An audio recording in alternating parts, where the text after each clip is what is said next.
Bueno, voy a comentar el libro de Enzo Traverso, Melancolía de la izquierda, después de las utopías. Traverso es un historiador que hizo su doctorado en la Escuela de Altos Estudios en París, que le dirigió la tesis doctoral Michael Lowy, y que es profesor en Cornell en Ithaca, en Nueva York.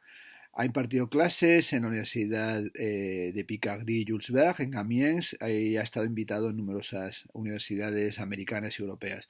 Ha publicado libros en distintos idiomas y entre sus libros se cuentan Siegfried Kracauer, Itinerario de un intelectual nómada, La historia desgarrada, ensayo sobre Auschwitz y los intelectuales, los marxistas y la cuestión judía, la violencia nazi, una genealogía europea, Cosmópolis, figuras del exilio judío alemán, el pasado, instrucciones de uso, historia, memoria y política, la historia como campo de batalla, interpretar las violencias del siglo XX, el final de la modernidad judía, historia de un giro conservador, qué fue de los intelectuales y las nuevas caras de la derecha. Este libro continúa y expande las investigaciones que Traverso ha hecho sobre la historia a partir del campo de concentración. Es un libro que apareció publicado originalmente en Columbia University Press y que ahora publica Galaxia Gutenberg en traducción del inglés de Horacio Pons. Bueno, tiene un prólogo de Josep Ramoneda que titula Un libro militante y efectivamente se trata de un libro militante, de un libro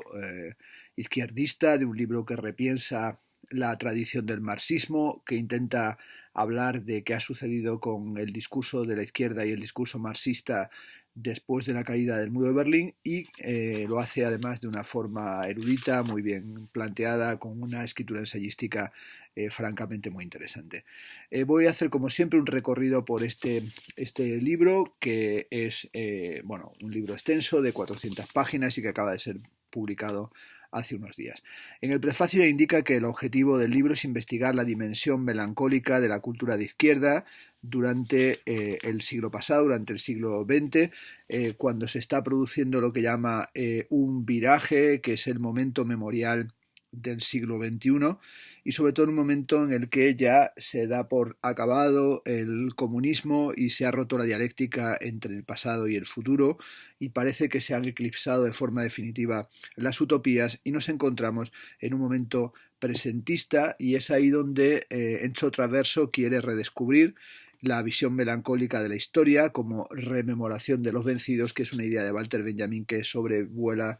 todo este libro, pero sobre todo tratar de explicar la transición de la utopía a la memoria y cómo después del año 1989 los intelectuales de izquierda quedaron espiritualmente a la intemperie y se vieron obligados a reconocer el fracaso de todos los intentos pasados de transformar el mundo. La melancolía no significa, apunta en la página 19, el refugio en un universo cerrado de sufrimiento y remembranza. Es más bien una constelación de emociones y sentimientos que envuelven una transición histórica, la única manera en la que la búsqueda de nuevas ideas y proyectos puede coexistir con la pena y el duelo por un reino perdido de experiencias revolucionarias. Y es esta crítica melancólica de izquierdas la que a Traverso le interesa, es decir, aquella crítica que no se ha resignado al orden mundial esbozado por el neoliberalismo, sino que busca renovar su arsenal intelectual sin identificarse empáticamente con los vencidos de la historia, una gran multitud que a fines del siglo XX se une de manera inexorable a toda una generación de izquierda de pensadores derrotados. La ambición del libro de Traverso es la de repensar la historia del socialismo y el marxismo a través del prisma de la melancolía, utilizando lo que Benjamin llamó en alguna ocasión Denkenbilder, esto es, imágenes que piensan. La introducción se titula Inquietantes pasados sin utopías y comienza con una cita de Daniel Ben Said que dice: en la carrera del siglo entre socialismo y barbarie, esta ha tomado varios cuerpos de ventaja. Ingresamos en el siglo XXI con menos esperanza de la que tenían nuestros abuelos en los umbrales del siglo XX. El pasado dejaba de ser un inmenso reservorio de experiencias de las que los seres humanos podían extraer lecciones morales y políticas y sobre todo la sensación que hay a partir de los años 80 es la de fin de la historia, en el sentido para-hegeliano que estableció Francis Fukuyama en el año 1989, pero también hay un derrumbe de la historia crítico-socialista, que sería algo también marcado, por ejemplo, por el libro del año 1994 de Erich Hobsbawm, su libro Historia del siglo XX. Un derrumbe del socialismo, pero también un derrumbe del entusiasmo, podemos decir, en el sentido de Jean-François Lyotard, y sobre todo hay una sensación de que falta una posibilidad para transformar la vida, y se cae en ese momento de las revoluciones de terciopelo, como sería el caso de las formas políticas que se adoptó en la República Checa, donde estuvo al frente Václav Havel, un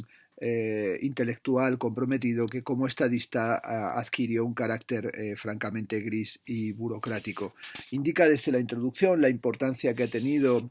caída la imaginación utópica socialista, la emergencia del feminismo, y sobre todo el feminismo hace una evocación del feminismo revolucionario, que para él vendría a haber desaparecido en las dimensiones contemporáneas de las reivindicaciones feministas. Así dice que la caída de las utopías feministas dio origen a una diversidad de las políticas identitarias regresivas, y en el mundo académico al crecimiento de los estudios femeninos, que dejaron de considerar el sexo y la raza como marcadores de la opresión histórica. Aquí no estoy para nada de acuerdo con Enzo Traverso, que acto seguido cita a Wendy Brown, que dice que estaríamos entrando en un reconocimiento mercantil de la otredad del género, algo que saca de la mano de Rossi Braidotti, y según Wendy Brown esto significó considerar el género como algo que puede doblarse, proliferar, perturbarse, resignificarse, mutar, teatralizarse, parodiarse, desplegarse, resistirse, imitarse, regularse, pero no emanciparse. En esta parte mínima dedicada al feminismo es francamente muy insuficiente en el libro de Traverso. Continúa la introducción hablando del fin de las utopías, señalando cómo el siglo XXI nació como un tiempo marcado por el eclipse general de las utopías, y lo comenta de la mano del famoso libro de François Fouet, de la conclusión de su libro El pasado de una ilusión, donde señala que la idea de otra sociedad se ha vuelto algo imposible de pensar, y por lo demás nadie ofrece sobre este tema en el mundo de hoy ni siquiera el esbozo de un concepto nuevo. De nuevo, henos aquí, condenados a vivir en el mundo en que vivimos. También cita acto seguido la famosa fórmula de Frederick Jameson, que hoy es más fácil imaginar el fin del mundo que el fin del capitalismo. En síntesis, los comienzos del siglo XXI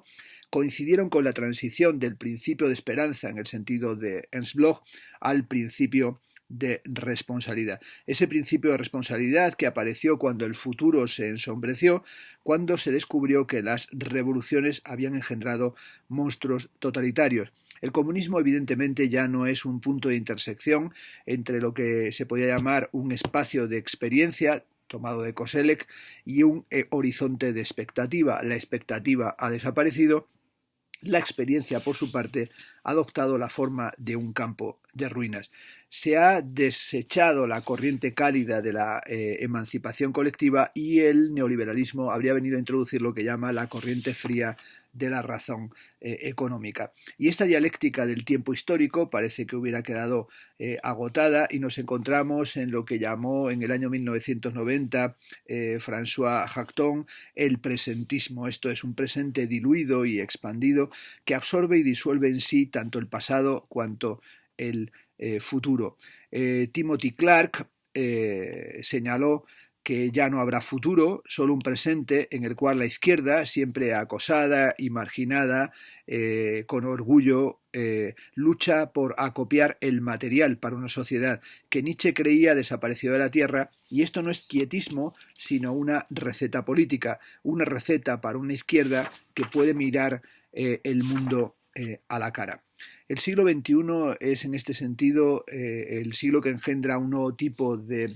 desilusión,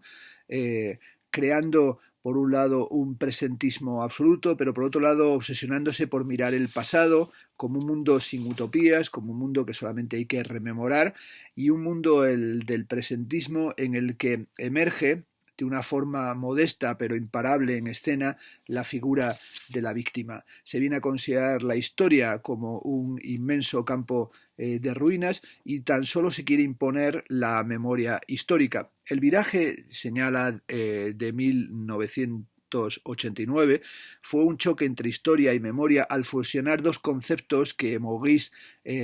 Alwax y Paul Ricoeur o Aleida Hashman habrían separado rigurosamente a lo largo del siglo XX. La memoria histórica es la memoria de un pasado que aparece como definitivamente cerrado y que ha entrado en la historia. En otros términos, es el producto de una colusión entre memoria e historia que da forma a nuestro tiempo, una encrucijada entre diferentes temporalidades, el espejo de un pasado a la vez aún vivo en nuestra mente, pero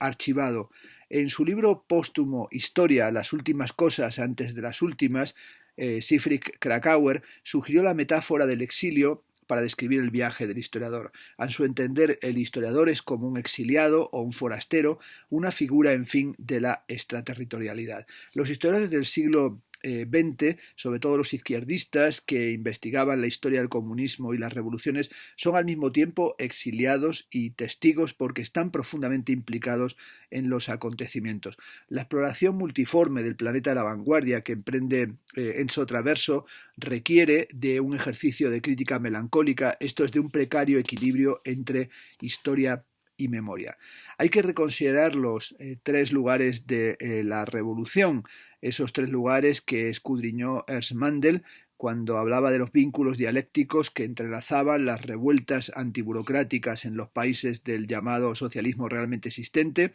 y las revoluciones imperialistas, antiimperialistas que se diseminaban por el tercer mundo, con las revueltas de los movimientos anticapitalistas, es decir, el anticapitalismo, las revueltas antiburocráticas y las revoluciones antiimperialistas que surgen en el momento de la revolución cubana en el 59, en el final de la guerra de Vietnam del 75, pero también con la llegada de mayo del 68. La experiencia, desde la experiencia cubana hasta el golpe del general Pinochet en el año 1973, el socialismo era una opción para mañana más que un sueño vago proyectado en un futuro lejano. Y es en relación con estas memorias y también con la memoria del Holocausto y del antifascismo, como quiere tratar de pensar Enzo Traverso, una época a la nuestra que, como ha indicado, es la era de las víctimas, en la que el Holocausto se torna el paradigma de la memoria occidental, los cimientos sobre los cuales pareciera que debiera levantarse la rememoración de todas las formas antiguas o recientes de violencia y de crímenes. 30 años después, por ejemplo, como sucede también en España, que 30 años después de una transición voluntariamente amnésica y con los pactos del olvido que se impusieron tras la muerte de Franco, el pasado regresa y se mantiene todo, se abre todo ese debate sobre la memoria histórica, pero también con toda esa dimensión, podríamos decir, espectral, que sería una dimensión ya denunciada por Adorno en 1959, cuando denunció la amnesia favorecida por un uso hipócrita de la noción de elaboración del pasado que habría afectado a Alemania Occidental y a Europa. Giorgio Agamben señaló un tipo particular de espectros, lo que él llamaba espectros larvares, que no viven solos, sino antes bien buscan con obstinación a las personas que le han dado origen debido a su mala conciencia. Las víctimas de la violencia y el genocidio ocupan el lugar de la memoria pública, en tanto que las experiencias revolucionarias asedian nuestras representaciones del siglo XX como espectros larvares. Y esta cuestión de lo espectral se encuentra evidentemente también en Jacques Derrida, en su reflexión sobre los espectros del capital, y sobre todo en esa reflexión sobre la persistencia de un pasado en el presente, el retorno de los muertos, de los que el trabajo mundial del duelo no puede deshacerse. La melancolía de izquierda, dice en la página 55 Enzo Traverso, no significa el abandono de la idea de socialismo o de la esperanza de un futuro mejor, significa repensar el socialismo en un tiempo en que su memoria está perdida, oculta y olvidada y necesita ser redimida. Esa melancolía no implica lamentar una utopía perdida, sino más bien repensar un proyecto revolucionario en una era no revolucionaria. Es una melancolía fecunda que, podríamos decir con Judith Butler, entraña el efecto transformador de la pérdida. En el año 1989, el crítico de arte, el teórico de arte Douglas Crimp, señaló que lejos de promover la pasividad y favorecer el retiro en una esfera privada de sufrimiento, la pandemia del SIDA convirtió este trauma en una nueva forma de militancia, una militancia procedente del duelo que abrevaba su fuerza dentro de la melancolía y el luto. Grupos como Ayuda en Acción fueron por tanto el producto de una melancolía fructífera y política. El significado de esa experiencia, concluía Douglas Crimp, podía resumirse en una fórmula que refleja muy bien el espíritu del libro de Enzo Traverso: militancia, claro está, pero también duelo, duelo y militancia. El primer capítulo se titula La cultura de la derrota y habla de la derrota de la idea de los cielos tomados por asalto en un momento en el que no se sabe cómo va a comenzarse la reconstrucción de las ruinas. La melancolía que se desprendió de la derrota histórica de la izquierda se ha extendido a lo largo del presente, y es probable que la premisa necesaria para reaccionar, hacer el duelo y preparar el comienzo tenga que ponerse en marcha. Pero también tenemos que tomar en cuenta la idea del Alexander y Margaret Misterlich cuando hablan de la incapacidad para hacer el duelo como un rasgo significativo de lo ocurrido en los años 60 en la Alemania de la posguerra. Es sin duda importante comprender que hoy somos como aquellos espectadores del naufragio, que no lo estamos contemplando a la manera de Lucrecio desde las altas torres del saber, sino que estamos todos embarcados. Así, en la página 61, Traverso retoma el libro de Hans Blumenberg, Naufragio con espectador, para señalarlos que ya no somos espectadores, sino que estamos todos embarcados y no podemos escapar ni contemplar desde un observatorio distante y seguro las calamidades que nos rodean. Somos parte y participamos de ella. El alivio de quienes escaparon a la catástrofe y la observaron desde lejos es un privilegio que nos es desconocido. Somos nosotros los náufragos y tenemos que evitar ahogarnos y reconstruir nuestra nave hundida. En otras palabras, no podemos escapar nuestra derrota ni describirla o analizarla desde fuera. La melancolía de izquierda es lo que queda después del naufragio. Su espíritu da forma a los escritos de muchos de los sobrevivientes garrapateados desde sus botes salvavidas al cabo de la tormenta. Estamos en un mundo que es un mundo familiar y al mismo tiempo extraño, en este sentido freudiano siniestro, y según Siegfried Kracauer, la melancolía es una disposición interna que no solo hace aparecer atractivos los objetos elegíacos, sino que acarrea otra consecuencia más importante: favorece el autodistanciamiento. La experiencia de la derrota tiene sin duda un potencial epistemológico importantísimo, y esa experiencia de la derrota es algo que hay que hacer en un diálogo que no tome el punto de vista de los vencedores, sino que asuma el punto de vista de los vencidos, y sobre todo que lidie con los modos de interpretar la historia, por ejemplo, que tuvo Tocqueville o que tuvo Carl Smith, hablando del catejón, de esa resistencia, esa fuerza que detiene, retiene o frena, que aparece en las cartas de Pablo a los tesalonicenses, como el poderoso obstáculo de la llegada del anticristo y del tiempo de la impiedad y de la decadencia. Esto le lleva a pensar a Traverso las condiciones de ese anticristo, pero también de una historia que tiene en cuenta lo teológico y lo mesiánico, para pensar qué alternativa hay a la política de la dominación, que no caiga meramente en un constructo de carácter estético, y cómo tratar de superar las posiciones de el presentismo o del posmodernismo o la relectura absolutamente demoledora de la historia del socialismo, la historia de las izquierdas, entendiendo que aunque es cierto que el comunismo condujo a la catástrofe, sin duda no habría sido o no se habría desplegado el keynesianismo ni la experiencia del New Deal ni el Estado benefactor en Occidente sin la presencia y la contracara de la experiencia desplegada política y económicamente en la Unión Soviética. En la página 72 retoma de la mano de Derrida la idea de Marx como una figura vencida y espectral, que sin embargo sigue fascinando a lo ancho del mundo, como una experiencia mesiánica vacía, como un escatón pero que no tiene un telos, y cómo se va imponiendo una suerte de impresionante dialéctica de la derrota, que a Traverso le lleva a afirmar que, a pesar de todo, las sociedades humanas no pueden existir sin utopías. La pregunta fundamental es qué queda de aquel desaforado intento de asalto al cielo, y la respuesta inmediata, dice Traverso, es que casi nada. Habría que responder con severidad, y sobre todo en ese momento en el que lo que se va imponiendo planetariamente es una suerte de teoría de la derrota, pero también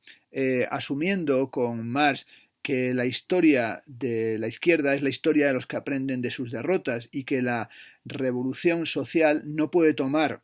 como señala Marx en el 18 Brumario, no puede tomar su poesía del pasado, sino únicamente del futuro, y tiene que recordar todos los que han sido las víctimas de las derrotas revolucionarias, lo que le lleva, por ejemplo, a revisar la Comuna de París y las masacres posteriores a la Comuna de París, y cómo el camino al socialismo, como dijo Rosa Luxemburgo, en lo tocante a las luchas revolucionarias, está sembrado de grandes derrotas, y las futuras victorias surgirán precisamente de esas derrotas. Para Rosa Luxemburgo o para Trotsky, la alternativa era la alternativa siempre entre socialismo y barbarie, pero habría una irreductible esperanza antropológica, pensando que la única salida para la humanidad sería la revolución socialista mundial. En medio de la catástrofe, cuando parece que todo está perdido, la derrota tendría la capacidad de exhibir ciertas virtudes terapéuticas. Walter Benjamin no escapó de este esquema providencial. En su tesis sobre el concepto de historia, se refirió a la posibilidad de una derrota total a manos del socialismo. Ni siquiera dijo los muertos estarán a salvo si el enemigo vence, y este enemigo no ha dejado de vencer. Pero habría que plantear la historia, pensaba Benjamin, como un salto del tigre hacia el pasado, un salto dialéctico que Marx concebía como la revolución. La melancolía de izquierdas ha estado escrita en la izquierda siempre como algo que salió, es verdad, a superficie a fines del siglo XX con el comunismo, pero en realidad es la continuación de una tradición que está inscrita en todo el pensamiento utópico. En la página 86 y siguientes hace una mínima hay que decirlo, revisión de la melancolía, recordándonos que la melancolía es una ruptura del equilibrio de los humores, que está asociada con la estación del otoño, como la cedía significaba tristeza, pena, desesperación, infelicidad y desolación, y en sus formas más agudas podía combinarse con la impotencia, la pasividad, el entumecimiento, la pereza y la pusilanimidad, y cómo el vínculo entre melancolía, muerte y duelo es un lugar común en la historia de la pintura desde el Renacimiento hasta la era romántica. Analiza o toma en cuenta evidentemente la melancolía de Durero o la lamentación del Cristo muerto de Mantegna, y también va tomando en consideración libros cruciales como el libro de Panofsky, Libansky y Fryxell sobre Saturno y la melancolía, y cómo para ellos la melancolía de Durero representó la derrota de la ambición humana de conocer el cosmos y de velar los misterios con los instrumentos de la ciencia. También comenta la famosa fotografía del Che Guevara muerto en Bolivia, la fotografía del 10 de octubre de 1967, comparándola con las imágenes del Cristo muerto de Mantegna y con las imágenes del sacrificio crístico, asociándolas con la cultura de la derrota, con el retiro melancólico y con la actitud de la introspección. En 1915, cuando la Primera Guerra Mundial ya había comenzado a revelar su dimensión traumática, Sigmund Freud publicó su conocido artículo Duelo y melancolía. Según Freud, los síntomas del duelo son similares con la salvedad del desprecio por sí mismo, pero el duelo es un estado de ánimo transicional, en tanto que la melancolía es una disposición perdurable. Las personas melancólicas no desean abandonar su situación de tristeza y sufrimiento, se quejan y hasta cierto punto gozan de su dolor. En términos freudianos podríamos definir la melancolía de izquierda como el resultado de un duelo, dice Enzo Traverso, imposible. El comunismo es a la vez una experiencia terminada y una pérdida irreemplazable en una era en la que el fin de las utopías obstaculiza la separación del ideal amado y perdido, así como una transferencia libidinal hacia un nuevo objeto de amor. Esta parece ser la interpretación sugerida por Wendy Brown, que estableció que la melancolía de izquierda era una tendencia conservadora que impide a los sujetos encontrar un nuevo espíritu crítico y visionario. Si abandonamos el modelo freudiano, piensa Traverso, y despatologizamos la melancolía, podríamos verla como una premisa necesaria del proceso del duelo, un paso que precede a este y lo permite en vez de paralizarlo, y que de este modo ayuda al sujeto a volver a ser activo. En otras palabras, la melancolía podría verse como un proceso habilitante en el cual, conforme al léxico de Judith Butler, el sujeto experimenta una retirada o retracción del habla que hace propiamente posible el habla. También comenta la importancia que tiene la melancolía en Benjamin, su reflexión sobre la melancolía de izquierda, pero también el papel que tiene la melancolía en su libro sobre el drama barroco alemán y esa constitución de la melancolía como una forma de introspección reflexiva, y como también en el texto Angesilaus Santander del año 1931, Benjamin habla de sí mismo como alguien que está nacido bajo el signo de Saturno, el planeta de la melancolía, el astro de la vacilación y la demora. Benjamin señaló que la melancolía traiciona al mundo por amor al conocimiento, pero en la tenaz absorción, dijo, de la melancolía, abraza en su contemplación objetos muertos a fin de redimirlos. Analiza cómo esa melancolía no puede convertirse en la pasividad y el cinismo, sino que tiene que buscarse una melancolía que sea una suerte de postura epistemológica que trate de redimir o encontrar una redención del pasado. Analiza también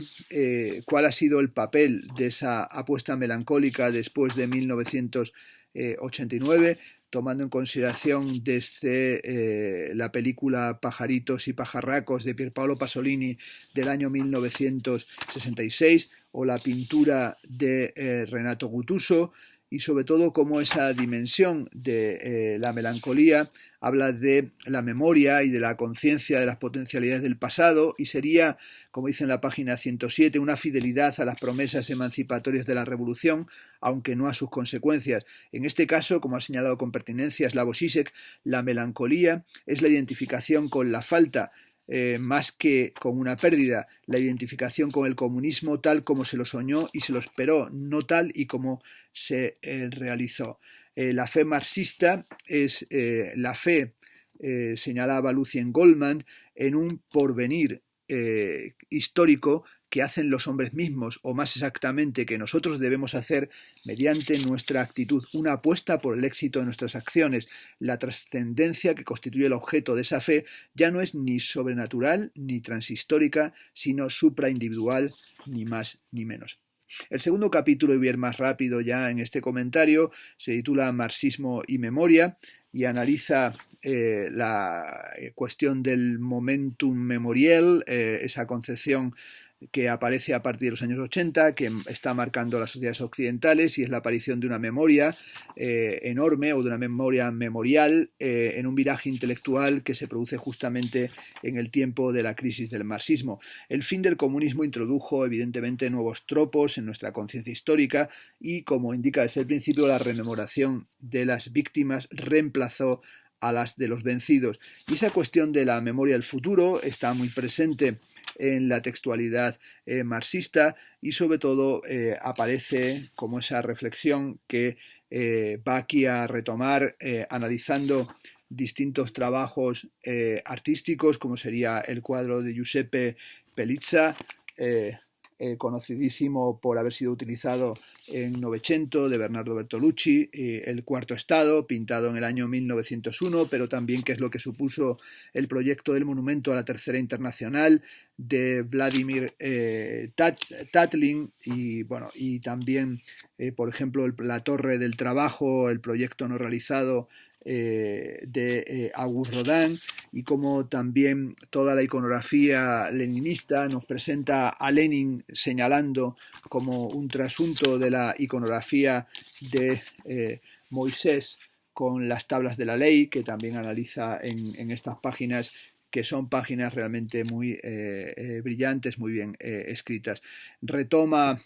posiciones como la del principio de esperanza de Ernst Bloch, o también vuelve al crucial texto de Herbert Marcuse del año 1955, Eros y civilización, donde hablaba de preservar las promesas civilizatorias, pero sobre todo proyectar el futuro como una utopía de felicidad, una memoria ligada a la mala conciencia, a la culpa y el pecado, en la cual las imágenes de libertad son tabú, y la necesidad marxista de generar una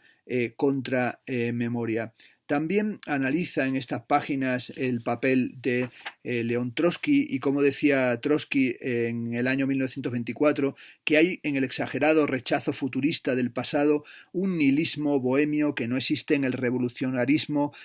proletario. Nosotros los marxistas vivimos en las tradiciones y no por ello hemos dejado de ser revolucionarios. Va analizando también, por ejemplo, la novela de ciencia ficción Estrella Roja de Alexander Bogdanov, donde nos habla de un futuro tecnológico prefigurado por el socialismo, pero también de la dimensión del revolucionario como historiador y del historiador como revolucionario. Da vueltas a la idea de el mito y la rememoración, del mito soviético del hombre nuevo y de las mitologías regresivas de carácter nacionalsocialista, y también de las nuevas formas de construir mitología, por ejemplo en la toma de posesión de Evo Morales en Bolivia, y sobre esa cuestión del pasado de los futuros, que tendría que ver también con la traducción y con el babelismo, retomando el cuadro de Bruegel, La Torre Babel, que está en el Kunsthistorische Museum en Viena, y cómo el asalto al cielo ha mudado en un penoso hundimiento y pareciera que solamente quedaran las ruinas. Analiza también la película de Theo Angelopoulos del año 1995, La mirada de Ulises, con el famoso fotograma de la escultura, la estatua de Lenin en una barcaza en su último viaje, o también la mitología visual creada por Sergei Eisenstein en octubre, o también la forma en la que revisa la historia, el drama, el trauma y la melancolía Marcelo Brodsky en su serie La buena memoria. El marxismo, termina este capítulo, correspondiente a nuestro régimen de la historicidad, adopta inevitablemente una tonalidad melancólica, y cómo el arte, por ejemplo, de Brodsky radica o tiene que ver con la organización del pesimismo, extrayendo lecciones del pasado y reconociendo una derrota sin capitular frente al enemigo, con la conciencia de un nuevo comienzo, tomando inevitablemente nuevas formas y nuevos caminos desconocidos. Por tanto, dice, la vista de los vencidos es siempre crítica. El tercer capítulo lo titula Imágenes melancólicas, y habla sobre cine e historia, sobre películas de Sokurov y de Alexei German. Analiza también la película de Nanni Moretti, Palomvela Rosa, y toda la cuestión de la cámara histórica que propuso Antoine de Baecke y la idea de historiofotia de Hayden White. Esto es la representación histórica hecha a través de imágenes y de discursos fílmicos. Tiene un subcapítulo muy brillante sobre La Tierra Tiembla, la película de Luchino Visconti, aquella película que comenzó en las inmediaciones del Partido Comunista y que se va a ir convirtiendo progresivamente en un documento sobre la representación alegórica de la derrota, como Visconti retoma o transpone fílmicamente los Malavoglia del año 1881 de Giovanni Verga, una de las obras maestras de la literatura italiana del siglo XIX, y cómo el tema del film de Visconti,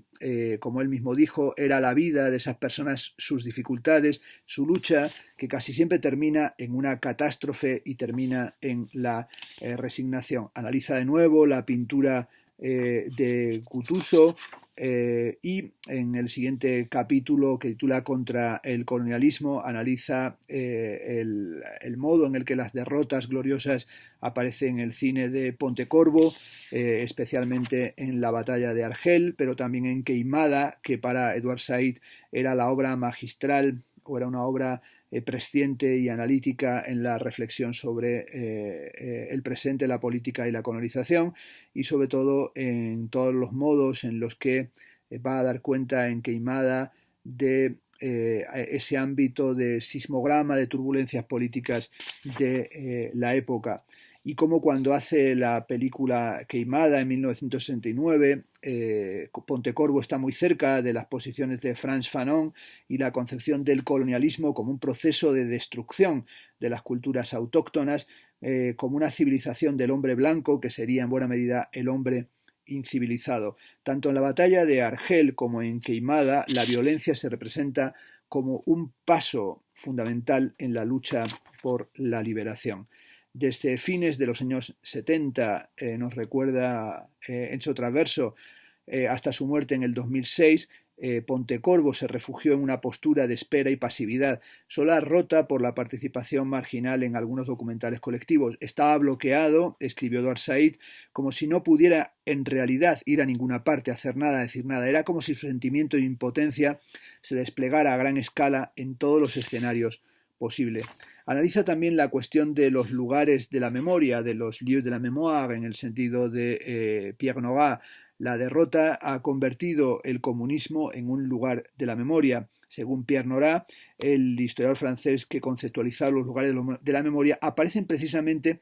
en el momento en el que se han disuelto los ámbitos de la memoria tradicionales. Hay lugares de la memoria porque no hay precisamente ámbitos de la memoria. Los lugares de la memoria son en todos los sentidos reliquias, objetos muertos captados por una mirada contemplativa y melancólica a fin de redimirlos. Analiza de una forma muy brillante la película El fondo del aire es rojo, del año 1977, revisada en el año 1993, de Chris Marker, con el título para los espectadores anglosajones de Una sonrisa sin gato, en la que da cuenta de la utopía revolucionaria de las revueltas en las calles, realizando un montaje de secuencias fragmentadas en la que hay todo tipo de secuencias de insurgencia envueltas en la música nocturna en las calles de Madrid, según arreglo de Luciano Berio. Es una película sobre lo reprimido en las imágenes, que lo viene a comparar en su traverso con la idea de la microhistoria de Carlo Ginzburg, o la relación que habría entre la microhistoria de Ginzburg y la forma de hacer la película de Chris Marker, y cómo Marker dialoga con la famosa escena de las escalinatas de Odessa en el acorazado Potemkin de Sergei Eisenstein, y cómo aparecería aquí reflejada toda esa dimensión de una época de lucha y de una época de deseo de transformación que se había colapsado. Analiza también luego la película en un subcapítulo que se llama Fantasmas Españoles, Tierra y Libertad, de Ken Loach, que sería pues una mirada melancólica que no tendría nada de resignado, que cambiaría la forma de entender la representación de la Guerra Civil Española. Analiza también la película Calle Santa Fe, de Carmen del Castillo, sobre los asesinatos de figuras y líderes del movimiento de izquierda revolucionaria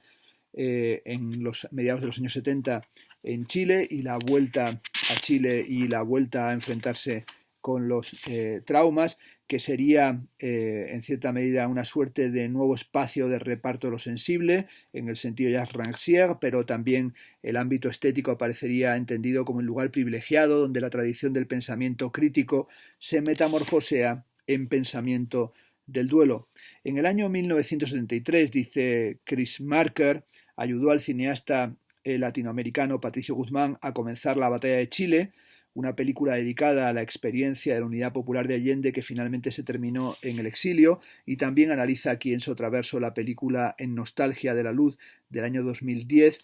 como una película fundamental sobre la búsqueda de los desaparecidos en el desierto de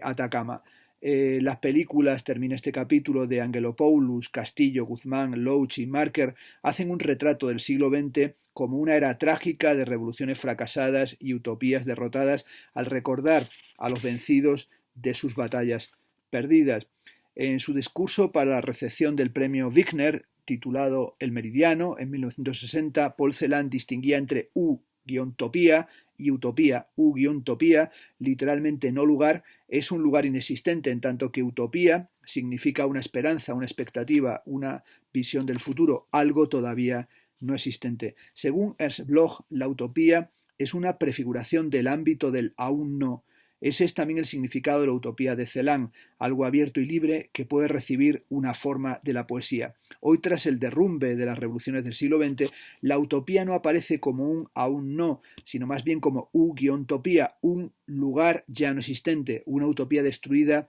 que es el objeto del arte melancólico. Los lugares de la memoria son sitios, topoi, creados para recordar las esperanzas convertidas en no lugares, algo que ya no existe. Las utopías del siglo XXI están aún por inventarse. El siguiente capítulo se titula Bohemia, entre melancolía y revolución. Es un análisis del papel de la bohemia, popularizada este término por la novela de Henry Murger en 1846 y luego consagrado por Puccini en su famosa ópera como un estilo de vida y una actitud particular ante la estética. El bohemio, dice en la página 211, representa el vagabundo de la modernidad, una figura de inestabilidad, desplazamiento, desorden. En síntesis, alude a los gitanos bohemios y se puede decir que la bohemia es el gitano de la mente, conforme a la etimología de la palabra, una metáfora de la condición de los auténticos gitanos procedentes de Europa Central y en particular de Bohemia. Analiza la relación entre la bohemia y el dandy, qué tipo de comunidad es y cómo la bohemia es un espacio de libertad y una anticipación acaso de la libertad por venir, el papel de los refractarios, la idea del artista maldito y del intrigante político, la dimensión romántica que late en el seno de la bohemia, los bohemios como aquellos que rechazan la economía monetaria, en este sentido podríamos decir antiprotestantes o antibeberianos, recordando la lectura de la ética protestante y el espíritu del capitalismo de Max Weber, pero también serían todos aquellos que están colocados en una dimensión extraterritorial, como los que analizara Krakauer en su libro sobre Jacques Offenbach y el París del Segundo Imperio, pero también aquellos que tienden hacia la revuelta y hacia la conspiración. Dedica una parte a Marx y la relación de Marx con la bohemia parisina, y como para el autor del Manifiesto Comunista, la bohemia es una fuente insurreccional, pero también algunas veces aparece como un bastión contrarrevolucionario y bonapartista. La actitud del bohemio es la actitud de los que viven para conspirar, pero estarían los que viven para conspirar y también estarían los conspiradores profesionales. En el plano estético, la meta última, dice en la página 222 Traverso, de la bohemia es el arte por el arte, y en el plano político sería la insurrección por la insurrección misma. El papel crucial aquí es el de Blanqui, y también habría que recordar cómo Marx habló en el 18 Brumario Luis Napoleón Bonaparte de la bohemia como los vástagos arruinados, como los aventureros de la burguesía. Había vagabundos, dice, soldados, licenciados, presidiarios puestos en libertad, esclavos escapados de las galeras, pillos, saltimbanquis, lacharoni, carteristas, timadores, apostadores, macré, dueños de burdeles, mozos de cuerda, literati, organilleros, traperos, afiladores, ojalateros, mendigos. En una palabra, toda esa masa informe, difusa y errante que los franceses llaman la bohème, que llaman la bohemia. Para Marx, Luis Napoleón Bonaparte era el líder natural de lo que llamó Marx esta hez, esta escoria, este desecho de todas las clases, y en consecuencia un bohemio con todas las de la ley, la representación de todos sus aspectos más repugnantes y siniestros. Habría que recordar, como hace Traverso, la guerra civil en Francia y la posición sobre la bohemia que tiene Marx, que va oscilando porque en el fondo Marx sería también un bohemio, o su vida fue continuamente la vida de un marginal, de alguien que estuvo siempre en el límite de la pobreza y de la escasez absoluta. También analiza la posición de Courbet, como Courbet desde la Revolución de julio de 1830 hasta la Comuna de París fue un sujeto fundamental en la articulación de la bohemia y sobre todo que entendía el arte como un ámbito de combate político, y también el famoso episodio de Courbet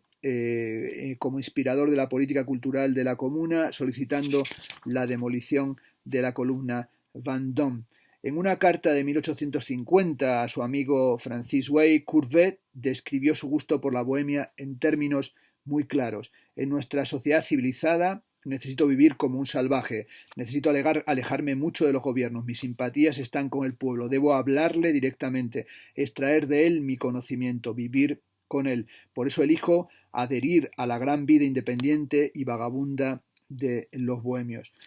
Analiza la importancia que tiene cuadros como Los Picapedreros, Campesinos de Flaguey y Entierro en Ornans como representación del pueblo, un tema que ha estudiado evidentemente T.G. Clark, y también cómo en Courbet se encuentra la cultura de la derrota en una época en la que también tiene que aparecer en el Segundo Imperio Haussmann para transformar la ciudad de París, tratando de impedir la existencia de las barricadas. Analiza también Walter Benjamin y cómo Benjamin relee la posición de Baudelaire en relación con la bohemia y también todo lo que sería la metafísica de los provocadores y cómo el camino hacia la bohemia señala Traverso a veces un camino que no lleva hacia la revolución, sino incluso hacia el fascismo. Tras los pasos de Marx, dice Benjamin, pone de relieve la posibilidad de una deriva reaccionaria de la bohemia rebelde, pero también muestra cómo hay un camino hacia el socialismo y la revolución que se encontraría en el surrealismo y en la relectura que el surrealismo como última instantánea de la inteligencia europea hace Benjamin, especialmente fascinado por Le Passant de Paris, por El campesino de París de Aragón. El surrealismo es un ejemplo para Benjamin de una creación artística capaz de activar las potencialidades revolucionarias de los sueños, el erotismo y la utopía, y representa, por tanto, un uso revolucionario de una imaginación social que encontró su expresión primera en la bohemia. Y sobre todo va a tratar de evitar conducir a la bohemia hacia el callejón sin salida de la flânerie o hacia el callejón sin salida salvo el asesinato que sería el callejón sin salida del nacionalsocialismo. También analiza la posición de León Trotsky como alguien que critica la rebelión estética del radicalismo caótico y cómo la posición de Trotsky contra el futurismo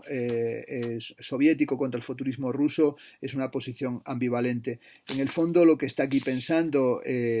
Traverso es la relación entre bohemia y revolución, también con la posición que tendría en este momento el dandismo y cómo el dandismo sería ese movimiento hiperestético que encontramos, por ejemplo, en Brummel o en el Tratado de la Vida Elegante de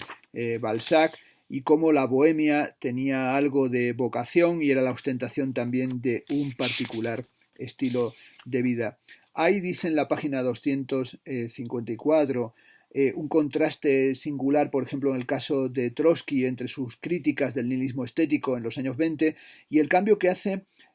cuando está en el exilio en México y escribe el manifiesto por un arte revolucionario con André Breton, que también firmará Diego Rivera, y cómo defiende un régimen anarquista de libertad individual, diciendo ninguna autoridad, ninguna coacción, ni la más mínima insinuación de mando, y los textos que se publica en la Partisan Review, que tan importantes van a ser para Clement Greenberg y para la Escuela de Pintura Moderna de la ciudad de Nueva York, y como es un tema a analizar la propia evolución de Trotsky, del trotskismo en relación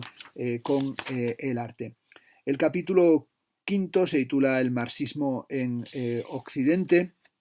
y en él hace una lectura muy brillante de Marx y de lo que ha sido la teoría dialéctica del cambio social en Marx y las fuentes hegelianas del marxismo, pero sobre todo lo que quiere analizar es la posición que ha tenido Marx como un pensador que para Enzo Traverso está condicionado por el límite, podríamos decir, epistemológico o filosófico epistemológico del siglo XIX, y tiene una posición netamente occidental, incluso una posición imperial, reconociéndole nula o escasa capacidad de transformación a otros ámbitos que no fueran el del propio Occidente, y aquí hay que analizar evidentemente el modo asiático de producción y el tipo de visiones que tenía de aquello que escapaba de su ámbito de despliegue intelectual y territorial, y los análisis de los pueblos sin historia o la idea del modo asiático como un modo de inmutabilidad. También como Marx se inclinaba, nos dice en la página 264, por adoptar la visión de la dominación occidental como un destino providencial, y cómo, si bien hay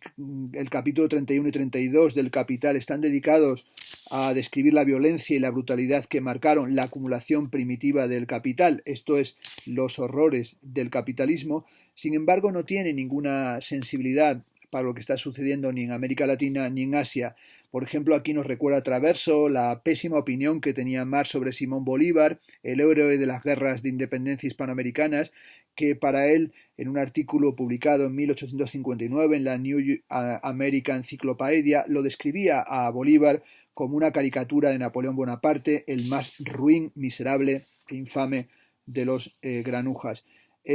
Bueno, también como Marx,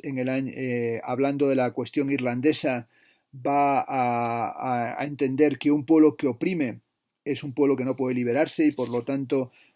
insta al pueblo inglés a apoyar la liberación nacional de Irlanda para defender sus propios intereses, pero va a ser incapaz de hacer lo mismo en la relación de Inglaterra con la India. O también recuerda cómo Stuart Mill, en su célebre ensayo sobre la libertad de 1859, advirtió a los lectores contra la ilusión de que este concepto pueda extenderse a los estados atrasados de la sociedad en los cuales la raza misma puede considerarse en su minoría de edad. Bueno, analiza aquí Traverso la importancia que tiene la cuestión del orientalismo en la obra de Edward Said y también ese orientalismo que estaría en la obra de Marx. Hay un subcapítulo que se titula Secuelas y en él habla de la relación, bueno, y de distancia, aunque se conocieron, entre Cyril James, el autor del libro Los Jacobinos Negros, publicado en 1938, y Theodor Adorno, que coincidieron en los Estados Unidos y que tuvieron lo que llama en la página 285 un diálogo malogrado. Y cómo esa dimensión de Cyril James estudiando la revuelta de los esclavos, la rebeldía negra en Haití, no va a encontrar un espacio de diálogo en Adorno cuando está componiendo la dialéctica de la Ilustración y sobre todo cómo es la posición de estos dos pensadores críticos o la teoría crítica que en ellos se despliega desde el concepto de autodestrucción de la razón adorniana y la crítica a la razón totalitaria no va a mezclarse con lo que es el debate que está haciendo sobre todo aquello que conduce, por ejemplo, a Gilroy, al Black Atlantic, al Atlántico Negro, en la obra de James, y también analiza aquí el brillantísimo libro que escribió en el año 1953, cuando estaba encarcelado en Ellis Island, confinado en Ellis Island antes de ser deportado, el libro que escribió James, Marineros, Renegados and Castaways, sobre la reinterpretación de Moby Dick de Herman Melville, como un trabajo sobre la dimensión del colonialismo o sobre un libro que Moby Dick sería para James un libro sobre el totalitarismo, su ascenso, su caída, su poder y su estabilidad. Y habla de cómo estos caminos separados tenían que ver también con la relación que cada uno de ellos tenía con el arte popular, con la famosa crítica a la industria de la cultura por parte de Adorno y la confianza que tenía James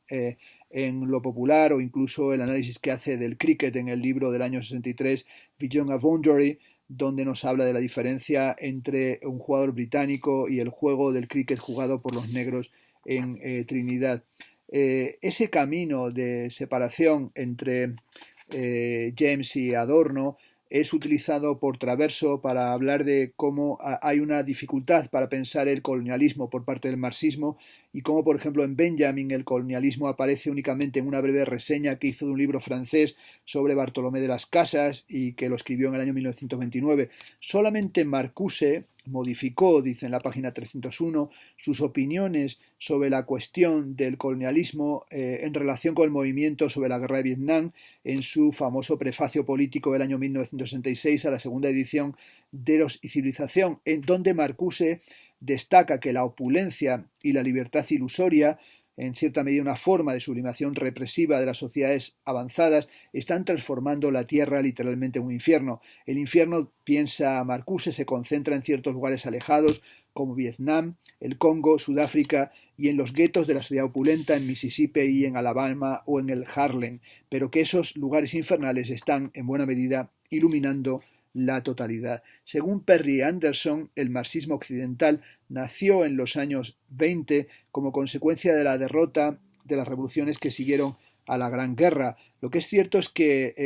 el marxismo occidental se volvió un marxismo estético que tiene una enorme ceguera frente al colonialismo. Y a lo mejor el colonialismo es el inconsciente, llega a decir, es el inconsciente político de la teoría crítica de la sociedad, llega a decir Traverso, y la historia está hecha de encuentros fallidos, oportunidades perdidas que dejan el amargo sabor de la melancolía, como sería este diálogo imposible entre Adorno y James. El siguiente sí que fue un diálogo posible y fructífero, que es el diálogo que se analiza aquí entre Adorno y Benjamin en el capítulo sexto, que se titula Adorno y Benjamin, cartas en la medianoche del siglo, que es una revisión de la correspondencia entre Adorno y Benjamin, que está publicada también en español, y de cómo estos dos pensadores van desplegando toda una serie de intercambios desde que se conocieron, y que son cartas principalmente que va a ir mandando el núcleo duro Benjamin desde París a Adorno, que ya está en los Estados Unidos, porque Benjamin dependía de la asignación que le daba el Instituto de Investigaciones Sociales por su colaboración en la Zeitschrift Sozialforschung, en la revista de investigaciones sociales, y sobre todo cómo se va construyendo en los dos una suerte de ciencia melancólica. Adorno en Mínima Moralia dice lo siguiente: lo que la filosofía llamó antaño vida se ha convertido en la esfera de lo privado y luego simplemente del consumo que se arrastra como un apéndice del proceso de producción material, sin autonomía ni sustancia propia. Quien desee experimentar la verdad de la vida inmediata deberá investigar su forma alienada, los poderes objetivos que determinan la existencia individual hasta en sus más recónditos entresijos. Va analizando cómo va mutando la relación de Benjamin y Adorno, desde la admiración del joven Adorno por Benjamin, al que ve en su primera cita como un referente filosófico, a una situación luego de dependencia económica de Benjamin con respecto a Adorno, y cómo en todas esas cartas, en esa correspondencia que mantienen, tienen siempre un tono de deferencia que no revela una profundísima amistad, como si sucede en el caso de Benjamin con Gretel Adorno, con la esposa de Theodor Adorno, pero lo que se puede ver en sus cartas es como la fábrica de su proceso intelectual. Y es muy significativo, lo señala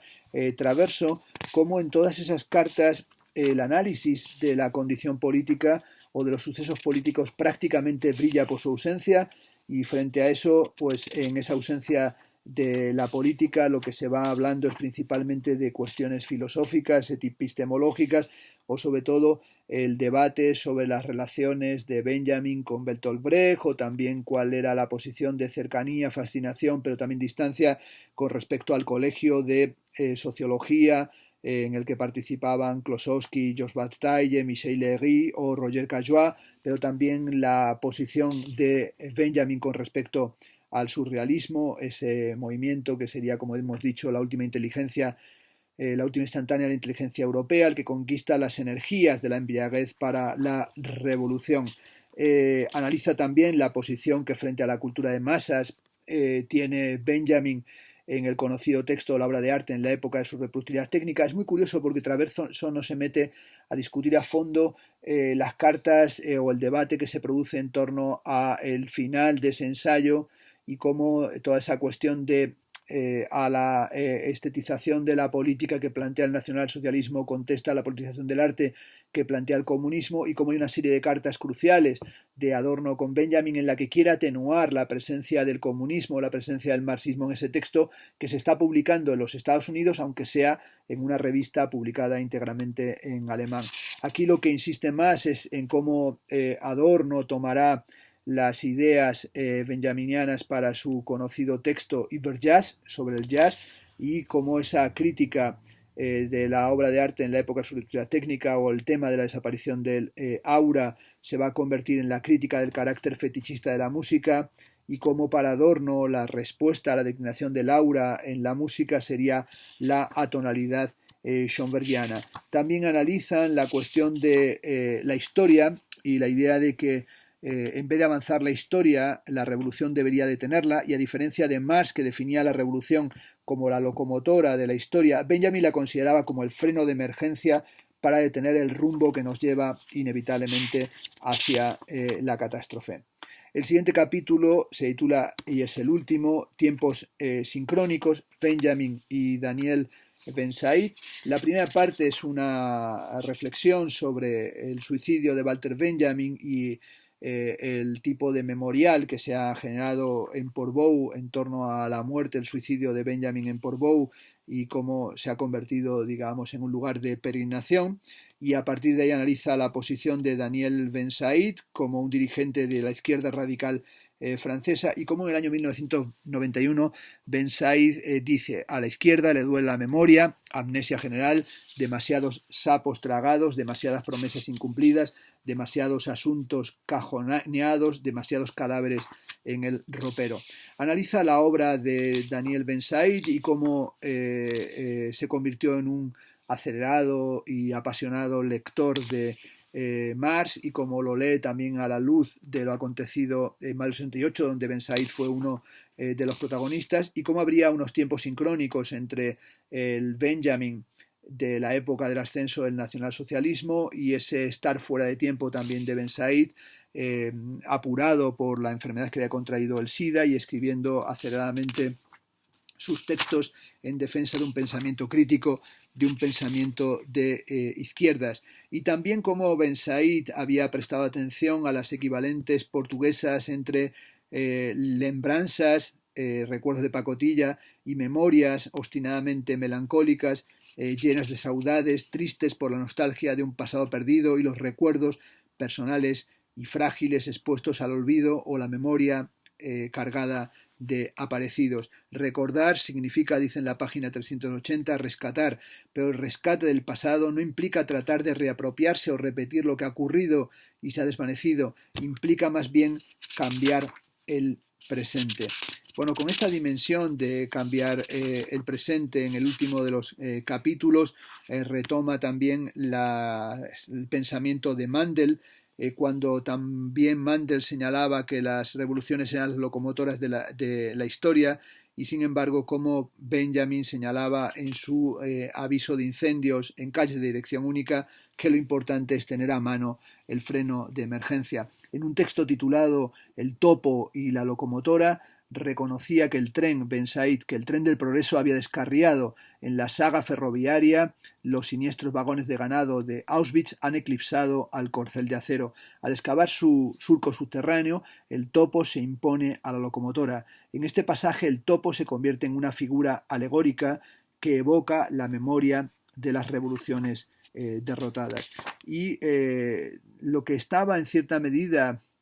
anhelando Benjamin no era meramente un recuerdo del comunismo, sino la posibilidad que tuvo el comunismo de transformar la tecnología en una llave para la felicidad, mientras que el fascismo la habría convertido o transformado, como señala Walter Benjamin, en un fetiche de la decadencia. Ben Said reconocía que hoy está deshecha la alianza entre la herencia utópica y el proyecto revolucionario. Y habría que tratar de recuperar, y así termina el libro, la noción de tiempo ahora y la noción de tiempo ahora de las tesis de filosofía de la historia de Benjamin en diálogo con la tradición mesiánica, que es un diálogo de Benjamin con Gershon Scholem, y sobre todo este heliotropismo secreto de la historia. Stefan Moses señaló que la visión de la historia de Benjamin es una suerte de sugerencia de que la utopía surge en el corazón mismo del presente,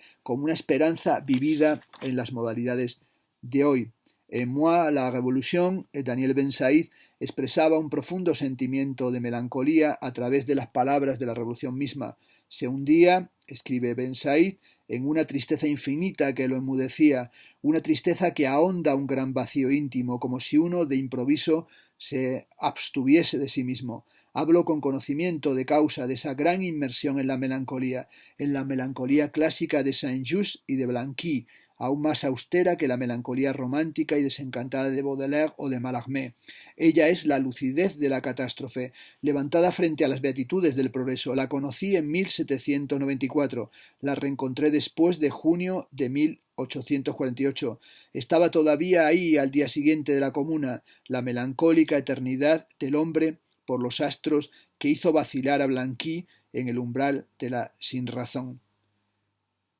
Sin duda, como señaló en un famoso ensayo Lucien Goldman sobre Pascal, la revolución no es cualquier cosa, la revolución es una apuesta. El siglo XX ha tenido, no cabe duda, una profunda dimensión trágica y también una dimensión de esperanzas rotas, de revoluciones y de revolucionarios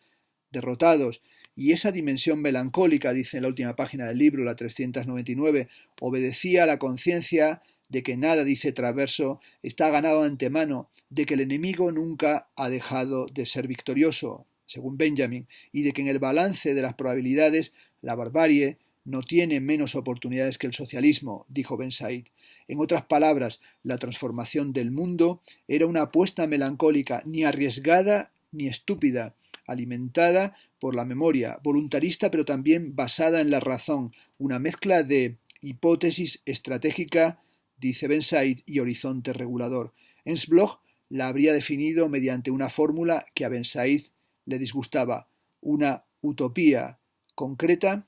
y posible. Bueno, con esta evocación de una utopía concreta y posible termina el libro de Enzo Traverso, Melancolía de izquierda, después de las utopías, un libro realmente muy brillante y sobre todo un libro muy oportuno,